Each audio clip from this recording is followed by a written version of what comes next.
Alev tenton të bindë Pemben se nuk i ka mbetur tjetër veç se të mbledh veten e forcat, pasi Abdullahu qartazi dëshiron të vazhdojë me divorcin.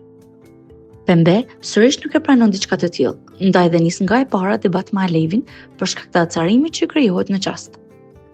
Mes tyre fillon një grindje me fjalë që shpejt kthehet në përleshje fizike, për arsye se Pembe ka kuptuar që e ka humbur Abdullahun dhe nuk e kthen dot pranë vetes më, ndaj dhe nis të konfrontohet fizikisht me Alevin.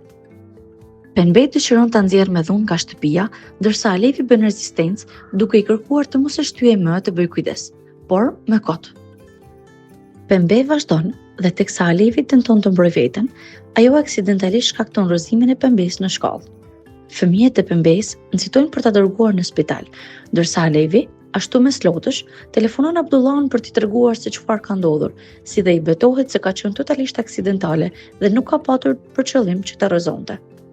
Të gjithë nxitojnë një herazi për në spital dhe rrugës, Nila i kërkon Mustafas që ta përdorin situatën e të thonë se Alevi e ka shtyrë qëllimisht, por Mustafa nuk pranon dhe thekson se është shumë e turpshme të shpifësh për dikë. Por, me të shkuar në spital gjërat ndryshojnë, sepse një tjetër debat rilind tani më mes Fatihut dhe Abdullahut. Për të mos e lënë në balë vëllain e tij që po trajtohet si mos më keq nga Abdullahu, Mustafa gënjen dhe thotë se Alevi e ka shtyrë qëllimisht Pemben. Atë shpifje e dëgjon dhe e beson edhe Omeri, i cili bindet se Alevi është një person negativ, nga e cila duhet të ruhen.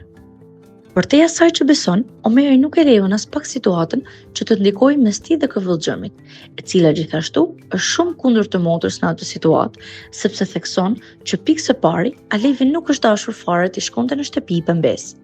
Tani më, Alevi ka kundër vetes edhe personin e vetëm që asaj intereson, Abdullahun, i cili për herë të parë nuk i përgjigjet telefonatave të saj.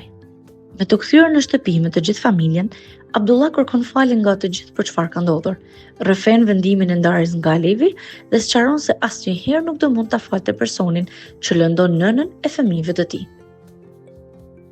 Në atë situatë të nxehtë, Pembe kërkon edhe që Alevi të mos e lindë fëmijën, por Abdullah nuk pranon të përzihet në diçka të tillë, duke thënë se është vendimi i Alevit.